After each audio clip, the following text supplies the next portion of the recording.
Oh my god, she's a weirdo.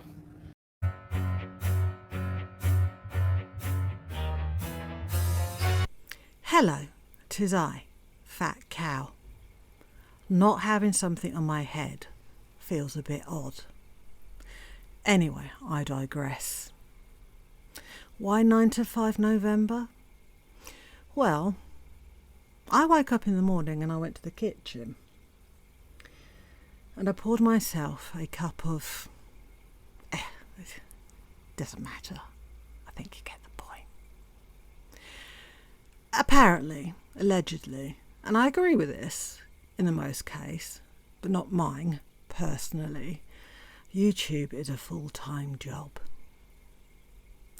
Well, like many full-time jobs, I figured, fine, Monday to Friday it is then. Optional overtime at the weekends. So this November, Monday to Friday. And that's about as exciting as that title gets. Anyway, foodie. Yeah, there's a lot I can say about foodie currently, and a lot of it involves a lot of words that would get this particular video not only demonetised, but probably struck for TOS. So I'm not going to go on that topic. We all know what topic that topic is. However, I think foodie's trial period in Canada is over. You know the trial period. The trial period where Salah had said, fine, go to Canada. That's probably what's best for you. But you've got to behave because we're still together and you still reflect on me. And hopefully I'll see you there. But if not, you'll come back. Well, foodie went scorched earth on her return to Canada and did everything short of displaying her genitals by accident, getting drunk and speaking the truth, and sleeping with somebody. But she did pretty badly. So Salah has suggested that foodie, strongly suggested, that foodie should, wear the hijab again, because maybe by wearing the hijab she'll remember to be a little bit more responsible. She's spending money like it's been given to her. Wait. It was given to her. Spending money when she thinks she can get more money from the same source is nothing. That $400 grocery haul was not the grocery haul of somebody who's struggling financially. It was so full of dietary crap, expensive dietary crap. Not the kind of food you eat to live, but the kind of food you eat to get your jollies off in the whole serotonin dopamine department. She won't buy the basics. She won't even, splurge on things that can legitimately be called a meal or can legitimately say have any nutritional value whatsoever. She spent her donor's money on snacks. She's gotten her bed. Granted, beds, they're important. She's got a dishwasher before buying any actual dishes, mind you, but she's got a dishwasher, and everybody knows a dishwasher is a necessity because there's no sinks and no running water and no plugs and no sponges. She's also brought and consumed enough weed products to flatten the army.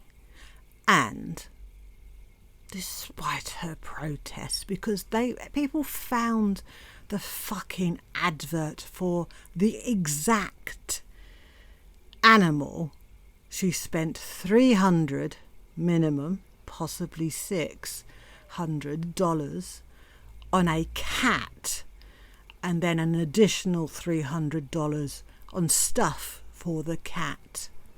So almost £1,000 in principle of your donations was spent on a cat. You guys, you people who donate to her, I'm going to be as polite as possible. You really are naive.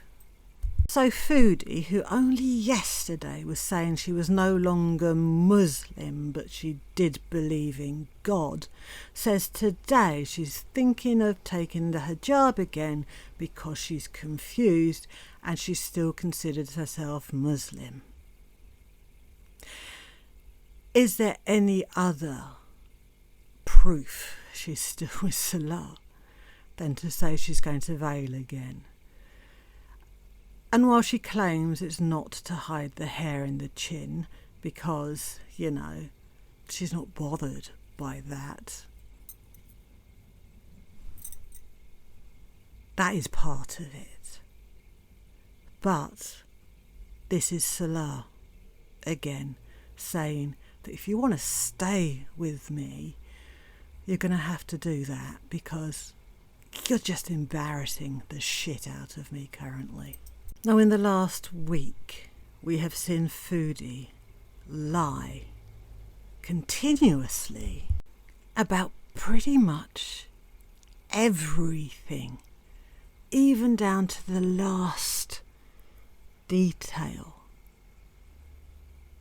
There's not a single factual thing in anything she's been saying at all. I mean, even for Foodie, the degree of lying over everything, no matter how trivial, is extraordinary. And I think that's because she's spiralling. And what we're seeing, quite possibly, in my opinion, I just have this gut feeling, let's say, we are witnessing in real time the embryotic stages of an actual mental breakdown.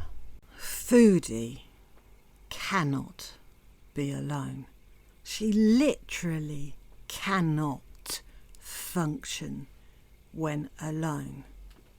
If Pete doesn't move in, which I actually think he won't, because Salah probably said no. If Pete doesn't move in, she is going to decline at a rate that will be staggering. She's like a woman clinging to a chopstick to stay buoyant in the North Sea. She's literally doing whatever she can to, one, keep herself busy, two, ignore the fact she's desperately lonely, three, to self-medicate herself by going online so often every day that she feels something, some connection, something, some belonging in some way, shape or form, and also for views and money. If her situation doesn't change with either Pete's moving in or her going back to Salah, because we know Salah coming to her will not happen, it's impossible, she's going to end up somewhere incredibly dark. Now, I can't say whether Foodie will watch this or not, but if you are, hello. But I'm going to say this for people who are watching Foodie and think that the way she is approaching the kitten situation is appropriate. Speaking as somebody who has raised a fair amount of kittens, rescued a fair amount of kittens in her entire lifetime. Even as a child with my mum. My mum was a notorious rescuer of animals. All animals. Even slow worms. Which you probably don't know what they are unless you're British. When you introduce a kitten to your home, you put them in a room, a smallish room so they can't hurt themselves, with plenty of places to hide. That is quiet. You give them bedding, boxes, their food, and everything. You visit them regularly, but you are quiet, you move slowly, and you do not actually approach them. The important thing is they come to you. You can quietly talk to yourself or read aloud so they get used to your voice, and you sit there so they can get used to you. You might put your hand on the floor so they can approach you if they want to. One of the most important things you do not do is if a cat is hiding, unless they are in danger, you do not try to get them out of where they are hiding. You do not pick them up and pull them out. You do not remove them from their safe space and block it so they have no access to it. You do not pick them up. You do not approach them. You do not put your face in their face when they're confined to a small box. In other words, you don't intimidate them. The most important thing is you let the kitten come to you. Fine, she doesn't growl when you approach her. Fine, she doesn't bite you when you touch her. That's because she's scared to fucking death. She's shaking because she's scared. Additionally, cats and kittens can purr to soothe themselves when they feel scared or unwell. Everything, and I mean everything, Foodie is doing to acclimatise that kitten is exactly the polar opposite of what you should be doing. And finally, I have completed a week of the liver shrinkage diet. Next week, next Tuesday, in fact, I'm having my gallbladder removed. In the last 7 days on this liver shrinkage diet, I've actually lost 2 kilos. And while I actually no longer feel hungry, which is great, there is a side effect I didn't know about that won't go before my operation, because this being a extreme keto diet, this side effect wouldn't rectify itself until after about a month. And that's keto insomnia. Now, usually I am somebody who goes to bed really early, like 7 o'clock early, but I also get up really early, like 4 a.m. early. I can't even begin to attempt to fall asleep currently until midnight. So that's not fun. I did have a realisation about this diet though, which is a low calorie, low carb, no sugar, medium protein diet of only 800 calories, because this liver shrinkage diet is also the diet that people who are having weight loss surgery have to go on for a month before their surgery, so that the surgeon can reach their stomach under their liver. It's the same diet that Dr. Now puts his patients on. Its aim, for those who asked, is to, one, shrink the liver by flushing out the fat, because this diet encourages your body to burn fat, not carbohydrates. And two, a liver that is fatty is also very stiff and difficult to manoeuvre. And this diet makes the liver floppy so that it can be lifted to get to the gallbladder, or in weight loss surgery, the stomach.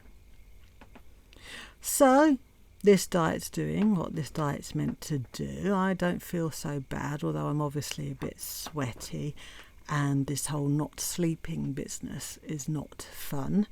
I found that drawing takes my mind off everything, so that's working out very well in my favour.